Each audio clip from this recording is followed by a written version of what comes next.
Good morning. Hello. It's day 10 of Vlogmas, I think. We are drawing Ricky B. Rat's boss, Big Mike. Michael Ratenko, the world famous record producer. I will show you my palette. What we got here. And let's get to it. It is morning, as I said. I was up before dawn and actually recording the next Ricky podcast. So I don't know if the light's gonna change as I'm in front of a window that faces west, so I look out and I can sort of see blue light, but I don't know that it's gonna affect too much. Maybe the real version, I think, has a bit more of the windowsill than usual, so that may show a change as we go through, but maybe not. So, Big Mike. Michael Ratenko is the dude's name. He is a world-famous record producer based out of Ratsville. He owns his own recording studio, that being Rat Trap Studios, where Ricky is a runner, which is to say glorified gopher. And actually this cartoon has to do with Ricky screwing up one of his errands that he was supposed to go run for Big Mike, as we will soon see. Well, it might show up a little bit, but basically Big Mike is holding a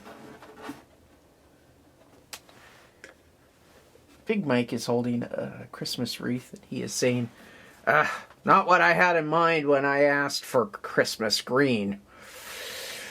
So Ricky was clearly supposed to go to this dispensary, not to the tree lot, but, that's on Big Mike for not being clear.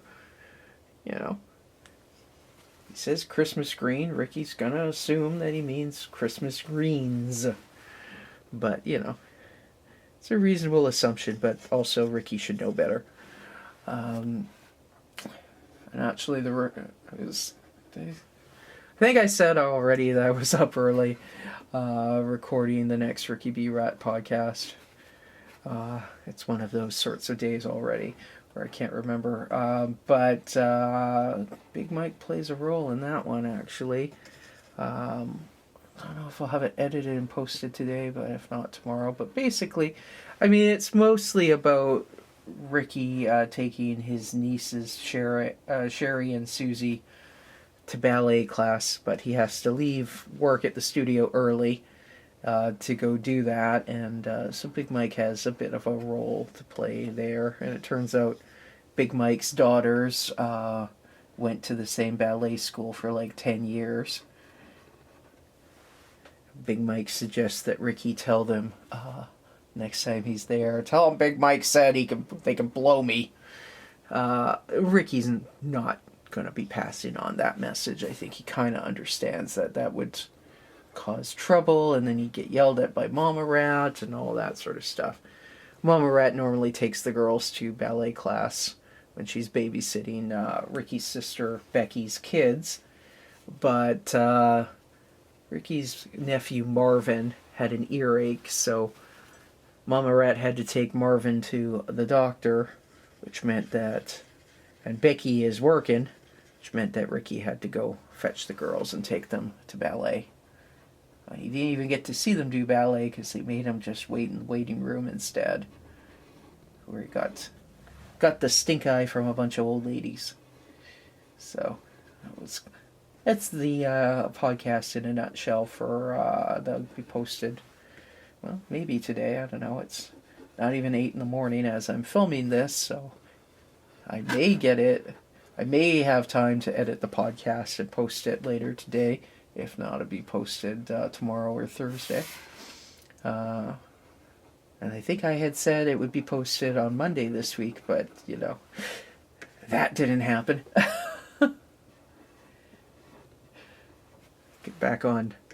I will get back on schedule in the new year, I guess.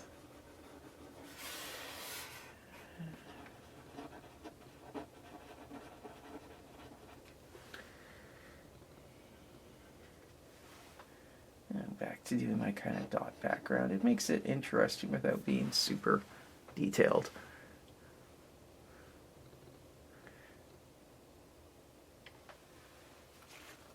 So, Big Mike, what else can we say about Big Mike? Big Mike has won more than 10 Grammys for his work with all sorts of famous bands. Some you may have heard of, and some are, you know, famous only in Ratsville. So, you know, Mike's been around since the 80s. And one thing we're going to have to try and figure out. Normally I draw Big Mike, or part of Big Mike's thing is that he's very much into tanning booths. But the problem is, how do you make that? The problem I've run into when I'm drawing Big Mike for Ricky, like the marker cartoons, is I want to picture, you know, back in the 70s and 80s when people were really, really into tanning, and you'd have like blue-eyed blonde white women paler than me, but you'd see them in the store and they looked like an old couch. An old brown couch, because they were just that much into the tanning booths. Like, I have vivid memories of that sort of thing from when I was a child in the 80s. The thing is, like, in the current year, you draw it like that, it looks like he's wearing blackface. It's like, he's not wearing blackface, he just is obsessed with the sun-kissed look to the point where he kind of looks like he got, well, not burned in the sense that, like, Frank Burgoyne, like Noah Thorson's father-in-law is always sunburned, but that's red, whereas Mike does tan, but, you know,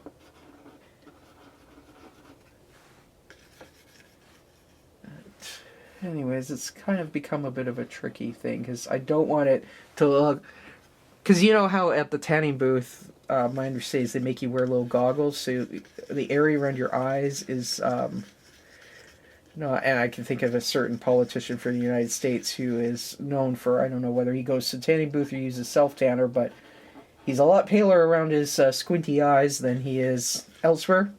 He used to be. I haven't noticed that as much in recent photos, but it used to be kind of an ongoing thing. It's because they make you wear little goggles, and Big Mike complains about this, but the girls at the tanning booth insist that he wears the little goggles. So the one time I did like color him in with markers, like using like a orangey brown marker for most of his skin and leaving it white around his eyes, and I actually in that case had Mike complaining about the goggles, being made to wear the goggles, and Ricky smiling and telling him, "Don't worry, boss, you can't even tell, it looks totally natural," which is of course an absolute lie. Anyways, I think for the purposes of this this cartoon, I'm going to leave him the same color as the paper, kind of like I did with Frank Burgoyne. It may end up being a type of part of the character where we just kind of refer to it occasionally to his obsession with the tanning booth, but don't show it in color, unless I guess if I get a better selection of markers, but even then, you know, it's like, how do you bring that across where it's clearly, it's like he's a white dude who just spends way too much time at the tanning booth, and not like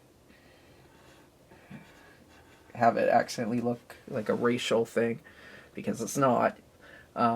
It's wanting to look like he's got all the time in the world to be spending on a beach instead of inside working, type of thing. Actually funny, once upon a time when I worked on the fringes of the music industry, I have some stories from those days, but I remember I wasn't working at the studio this day. It was kind of after I was no longer assisting at studios, but I drove by this one studio. I look out and I see a mix engineer I used to work with. He's lying in shorts on the front entryway, because it was like July, he's catching a tan, and he looked like a bucket of, you know, that Neapolitan ice cream, where it's like chocolate, vanilla, and strawberry. Well, this dude kind of looked like that, because his face was a little sunburned, his upper shoulders and chest and thighs were like snow white, his lower legs and lower arms were kind of tanned.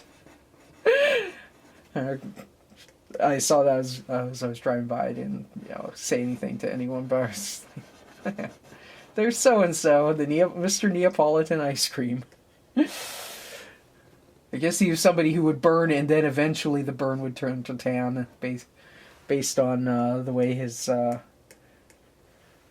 forearms and shins were tan, but face was definitely bright, like pink, like this, kind of burned, and he had the vanilla everywhere else. So, anyways, I guess one could always do something like that. But the other joke he used to run into is people would talk about a studio tan. Studio tan means you look like that because you are in the studio like 24/7. You don't see daylight.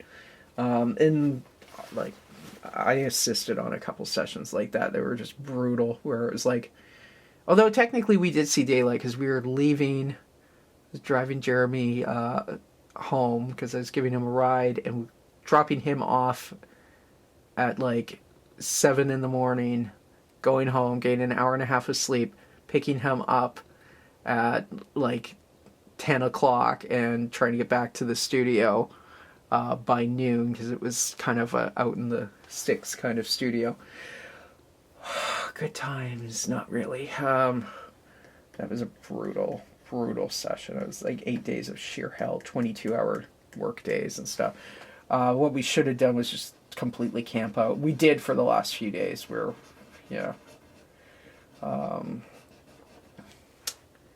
But anyway, so it's not entirely true that if you're working the really long sessions, you don't see daylight. You may see daylight in the wee morning hours driving home, and then in the later morning hours driving back. Don't do that. It's not safe, okay?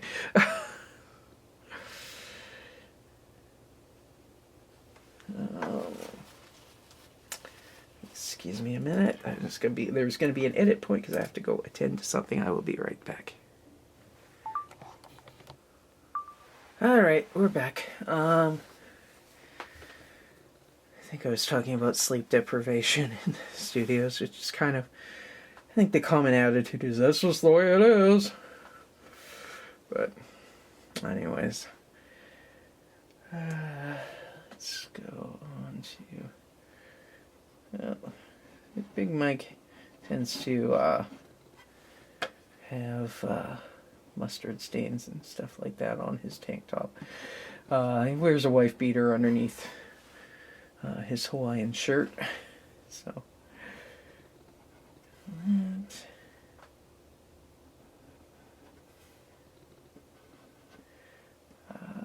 So yeah, the whole tanning thing. I guess I rambled on about that, but we may end up just kind of abandoning, or not abandoning, but not really mentioning that part. I mean, for the short story and the podcast, it doesn't matter, right? Because he can be described that way. Although I guess I tend to not really do much visual description so much in the podcasts. Maybe I should, but and then when it gets time for the graphic novel, that's going to be in black and white, so it doesn't actually matter then. It's just kind of the marker sketches and stuff like this.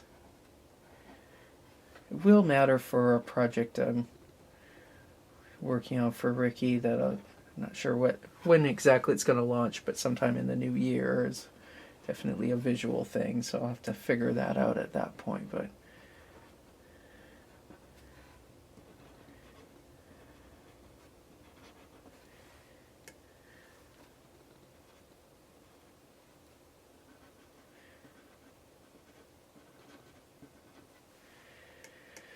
actually, I'm waiting to hear from.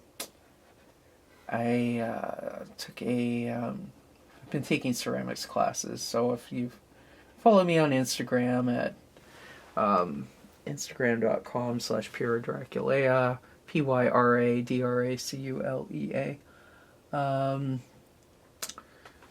I do post in progress for what I'm working on in ceramics class. I have a sculpture of Big Mike that I did in ceramics class this last term. So I'm looking forward to seeing, because I painted it with underglaze, and the underglaze all looks pastel, but it's supposed to be like eye-melting bright color once it's actually done, right? So I'm looking forward to getting that email saying, hey, come pick your stuff up, it's through the kiln. Let's see what Big Mike looks like. I didn't give him a tan in that either. So he'll be just whatever color the clay was.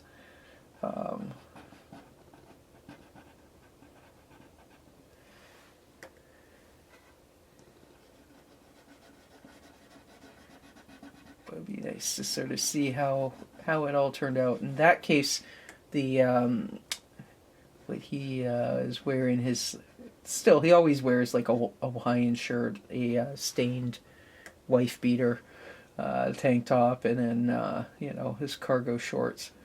In that case, his Hawaiian shirt for the little sculpture is like, it should be like a lime green background, and it's got dark green and brown palm trees on it. So that'd be kind of fun when that comes out of the kiln. I guess we should hear sometime soon. The instructor had her last class for, not ceramics, but her last painting class, I think, was earlier this week. Actually, I think it was last night. So who knows? We may have an email later today, even saying come pick your stuff up if she brought. If she was able to bring the ceramic stuff last night, but otherwise it'd be I think we should have it by Christmas. So none of mine are Christmas gifts; they're all for myself. So. Other people in the class, though, were definitely making things to give away for Christmas. So, I had a few people say, "Why don't you sell your little sculptures?" And I'm like, first of all, because then I'd have to part with them. Second of all, I don't have a kiln myself, so you know, like, I only have a few ceramic items. I don't. Well, I guess on the other side of the window here, there is. Does it even show up on the window? But on up there, there's a window to a covered patio, and in theory, I could put a kiln out there. But then it would be in the way if I'm going out to grill, or if I want to sit out in the sun on the patio or whatever, because. Yeah, you can't have them super close because you got to vent them, and anyways, it's a whole thing. Plus, then I'd have to take the time to learn how to do a kiln, and then if I was selling ceramics, I guess if I only sold at local markets, it's not as big a deal. But then it's a limited market. If I wanted to sell them online, then I have to deal with the hassle of shipping. Things that can be heavy and that are fragile and all that. It's a whole thing. So I do my ceramics just for myself, basically. Let's see.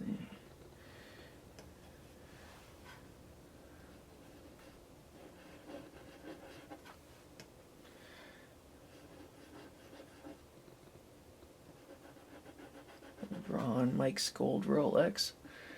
Can't forget his gold Rolex. By the way, Mike drives a Mercedes, and it's very important that you understand that he drives a Mercedes. He has other sports cars too, but yeah, it's kind of a bit of a running joke with Ricky, where Ricky's like, did I mention that Big Mike drives a Mercedes? It's very important that you understand Big Mike drives a Mercedes. See,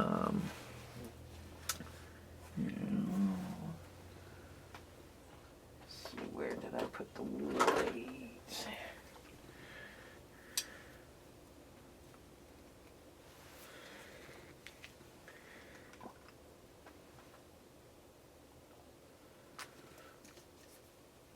Make his tank top look even a little bit grosser. So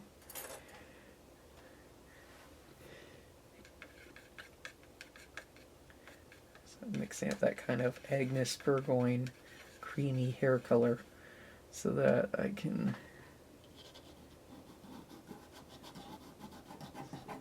and I'm going to blot this. I'm trying to be very specific in my blotting. I'm going to tear a little piece off of my paper towel.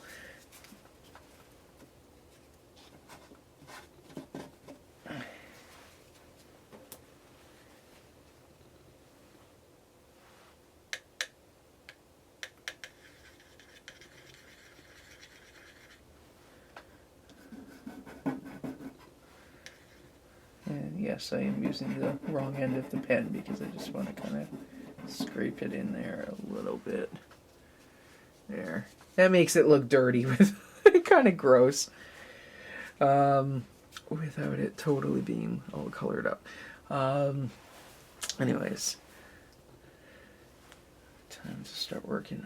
Well, I guess I'll do his cargo shorts first.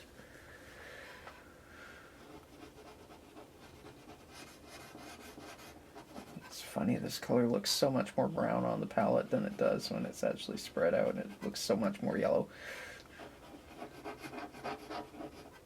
Which actually is a bit of a problem. I'm going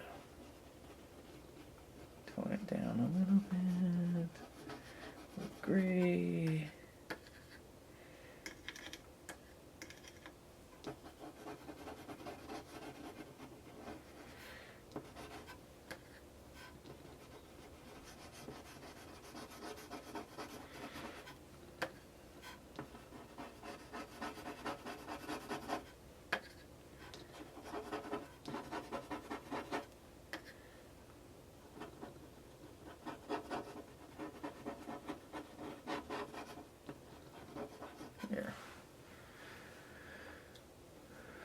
Big Mike also wears socks and sandals all year round, but we won't show that abomination on here. So now it's time for his wreath.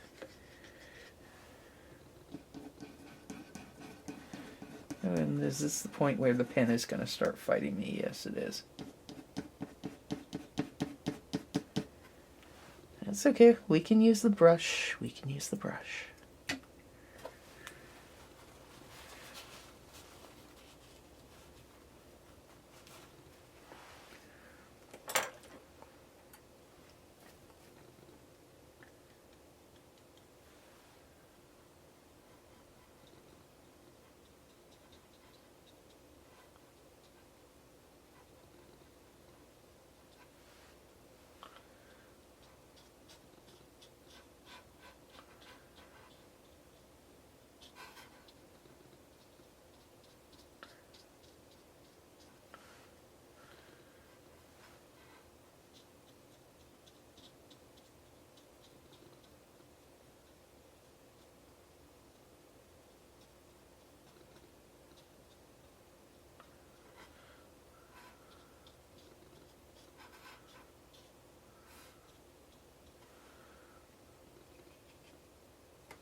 Bring in an even lighter green color, but maybe not. Nah, it's probably fine. If I bring in the lighter, then it starts to not look as Christmassy green, right? Although some of the cedars do have that kind of yellowish green tint as well, but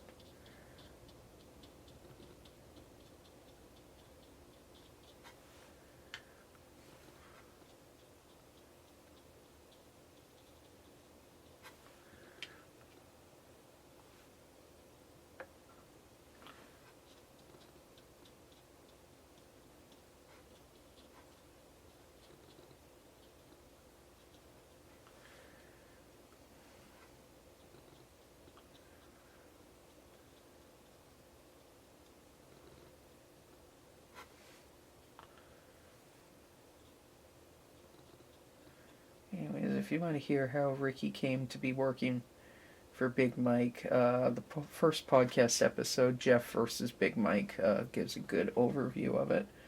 But in a nutshell, Ricky used to hang out in the back alleyway behind the studio, hoping to get autographs and meet famous dudes, famous musicians, punk rockers, and all that, his idols.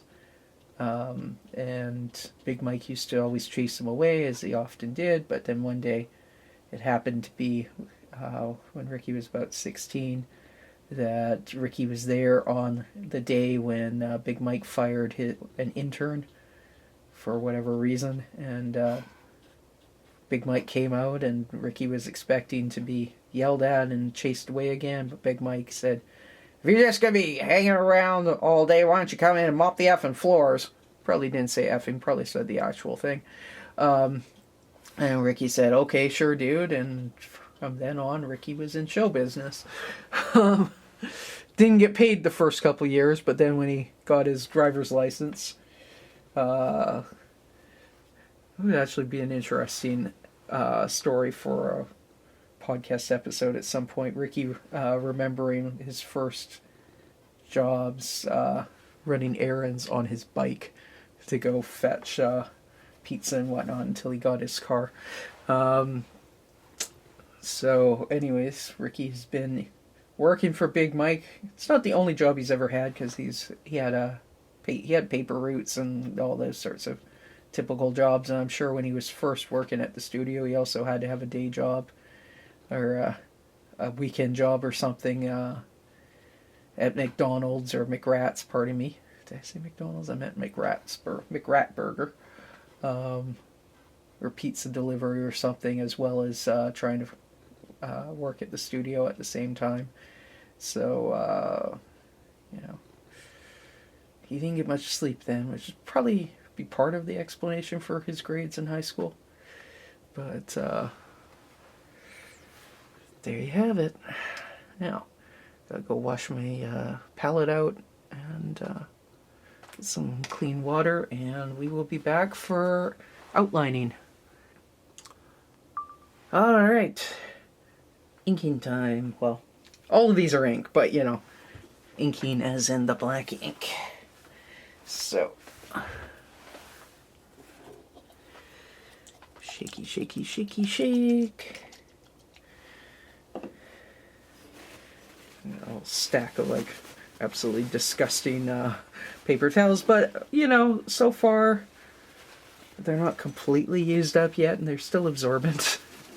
So that's always kind of my temptation. I mean, this one's getting kind of bad, but they're still white. I mean, it dries, so it's not like. I have a tendency to just leave these on the side of my desk and reuse them and reuse them and reuse them until it's really, really past the point of ridiculousness. But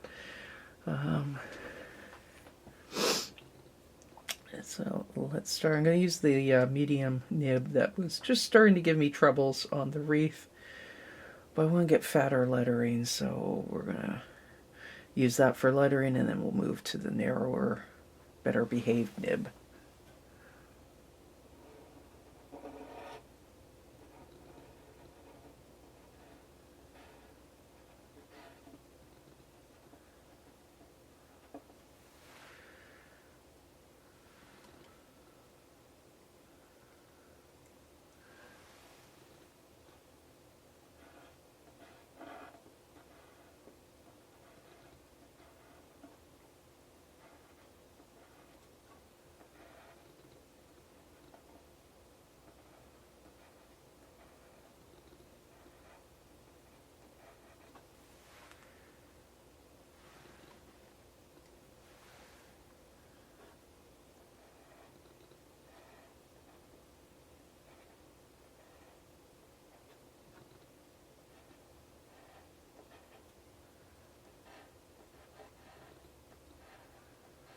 This is the point of the show where I shut up so I can concentrate.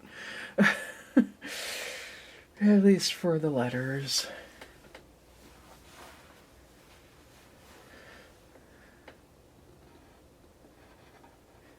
may see the same pink shirt in tomorrow's video if I have time to record it later today. Usually I try and get these recorded the day before, but sometimes, like today, that just didn't happen, so at least it didn't happen yesterday, so I'm recording it today, and I'm going to post it today. But fingers crossed, a little later this evening I have time to record tomorrow's, because I'm going to be absolutely swamped tomorrow, so... And I don't want to miss a video, so I'm going to try and get... Screw it. This is where one would normally, if this happened with, say, the graphic novel, I would Photoshop that. Just put a white line so it separates it. But... this ain't gonna be photoshopped.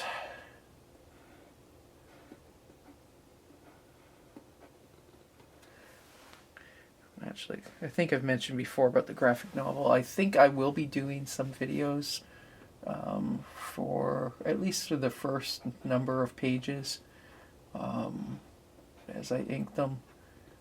Not the whole thing, so... That's going to be interesting because I want to do reels, so it'll be the same thing of having my cell phone over top and then a longer video where I'm talking. It's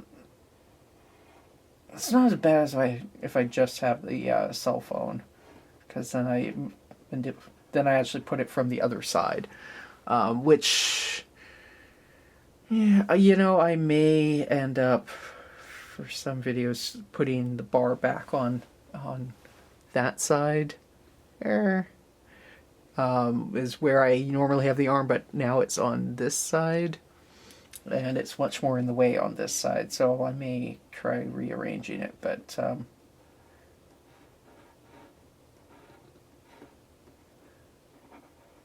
mind you, I also have a different drawing desk that has, well, different lighting conditions and whatnot, so I may see about filming it over there.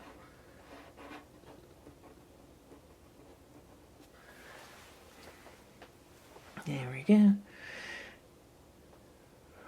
But that's a problem for post-Christmas Pyra, not for pre-Christmas Pyra. But yeah, I've got the Ricky B. Rat graphic novel that I'm working on, which does involve Big Mike, so we will see him. And then I've got a series I was starting with Miles. I think I've described it before, the Alphabet Superset thing,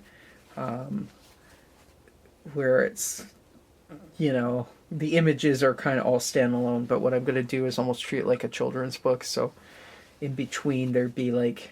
It won't be a children's book. It definitely will not be a children's book, but like a bit of a like parody of a children's book, where in between there's like a little poem sort of thing describing what Miles is up to, and then you see the drawings. I mean, not that there's anything like X-rated in that book or whatever. It's just like I don't think kids would necessarily relate to it. And Miles is kind of a dirtbag character, so it's not like I want to do like a clean version of the Miles book.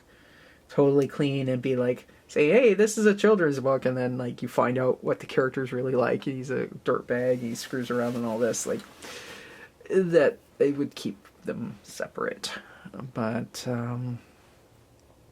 we'll see how it develops anyways. I mean, eventually, well, I was going to say stuff about Miles and his character development, but that's kind of not related to Big Mike here. So...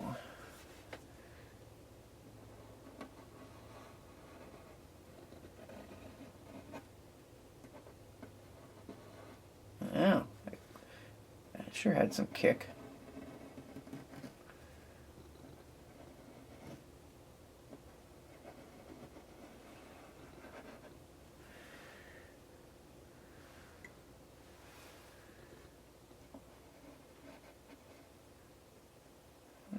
I think the next...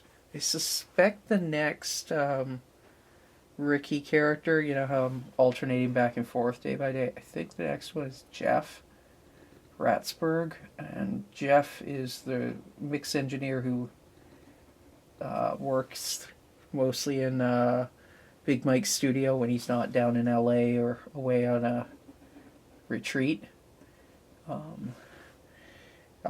So where is it going with this? I had no idea why I mentioned Jeff. Anyways, Jeff's kind of I think the next one, so we'll meet at least one other of Ricky's work superiors. I don't know if I have intern Dave on the schedule. I think I was gonna have intern Dave from the studio also on the schedule, but then I want to have Ricky's dad, so I think intern Dave got set aside. Oh, now I remember why I was going to say that. So Jeff is the nephew of Mike's current wife, Brandy.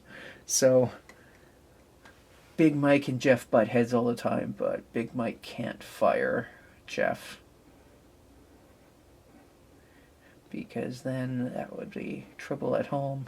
He and Brandy are already fighting all the time, so, you know. What that means is that Ricky can appeal to Jeff if need be. If he needs something done or he has a favor to ask, he knows Big Mike will say no. Well, he can always ask Jeff, because then Jeff is untouchable, right?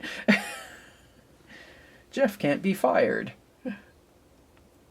So that comes up the occasional time in podcasts.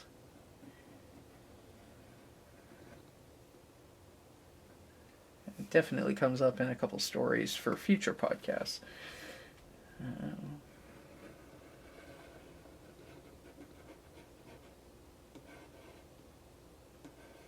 Probably should have given Big Mike some pinky rings, but yeah, I can't be bothered at this point.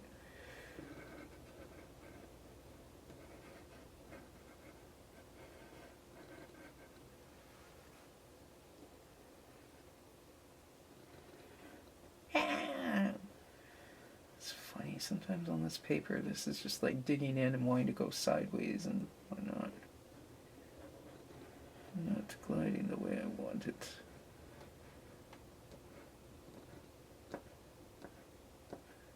Rat tails aren't really segmented worm style as I'm kind of drawing them, but what I noticed, I think I said before, Facebook started serving up all these like rat owner,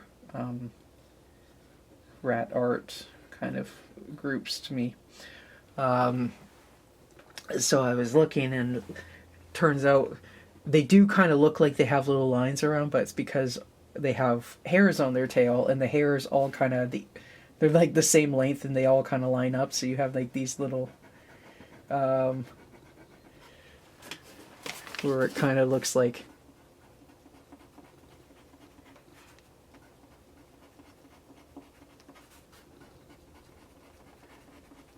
all along the length of the tail, so you do get a bit of a line effect, but it's not segment. It's not like a segment type of thing. It's just the tips of their hairs. At least that's kind of what I've observed from photos. So I forgot to color that in, so I'm just gonna make it disappear off the side. And as you can kind of tell, Jeff's wearing the. Or I say Jeff. This is not Jeff. This is Big Mike. Jeff would be very offended. So would Big Mike, actually. Big Mike wears the exact same Hawaiian shirts and tank tops and shorts that he wore in the 80s and 90s, even though he has clearly outgrown them, as you can tell by the belly. But, you know.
flowers.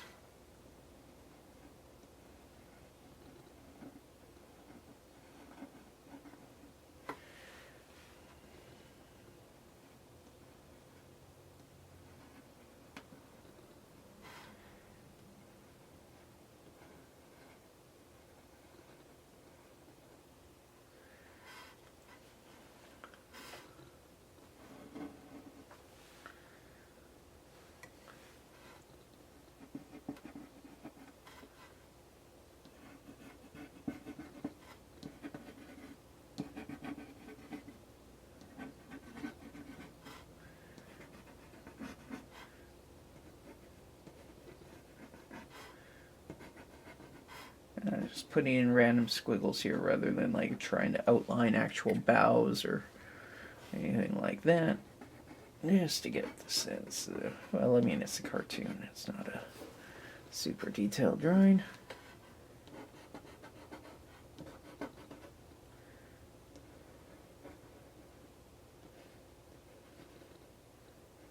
Rare shot of Big Mike actually wearing his wedding ring.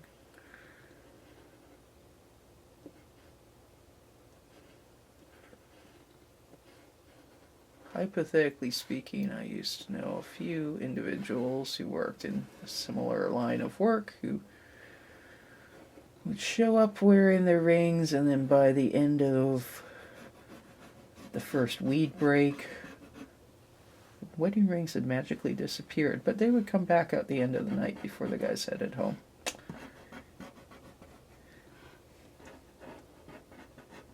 So when I was doing the Nick White show, I had a story related to that, an episode that I never ended up filming, partly because I was working with dolls, like Ken dolls and whatnot, so obviously their hands are like fused like that, right? So you can't put a ring on them so much, but there was going to be a story about somebody with magically appearing and disappearing wedding ring, and a client that got after him to wear it, and he would pretend that he would lose it, and that's why he had to not wear it and all that. But I may eventually, it doesn't really feel like it would be a story that would actually be in the Ricky world, because Big Mike wouldn't make excuses. He would just tell you to F off and mind your own business. Although Big Mike's also a little bit screwed because, well, I mean, Jeff, the wife's nephew, I'm sure Jeff knows exactly what Big Mike is up to. He gives him shit in his own way and reports back to Aunt Brandy. But, anyways, it would probably mean that Big Mike would have to be a little bit more discreet in his dealings. But, anyways, that's the sort of thing that Ricky feels in his heart is wrong, but he also is terrified to really say anything, which is why Ricky usually only stands up to Big Mike on, like, ridiculously small things. Like, there's an episode where Big Mike is reading somebody a love letter a fan left for one of Big Mike's clients, and Ricky gets all up in arms because mail is private, man. We have no right to be reading Billy Ratgun's mail. Mike tells him go clean the toilets if he doesn't want to hear it. So, anyways, point is, Ricky doesn't really stand up to Big Mike very much.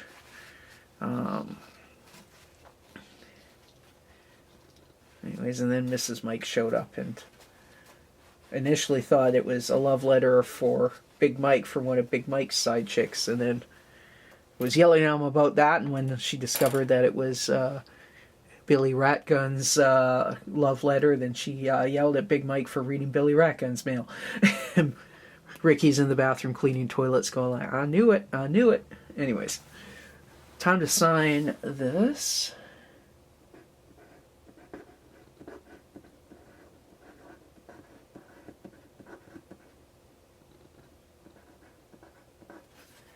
There we go. And now let's do the zoom in. I guess, well, should I give Big Mike I should give him a little bit of a hairy belly. There.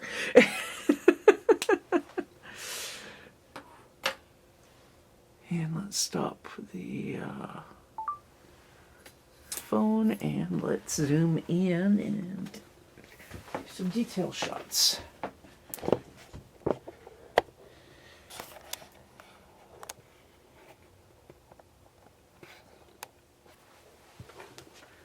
Just move this so we got there. Not what I had in mind when I asked for Christmas green. What he had in mind, of course, very clearly would be weed. And here's his tail. Anyways, hope you've enjoyed today's Vlogmas video. Tune in again tomorrow. It'll be one of, I think it's finally Noah's eldest son, Adam, from Noah's Archipelago. I think I had said that a couple times ago, but it was Noah's in-laws first. So, that's it. Talk at you next time. Bye.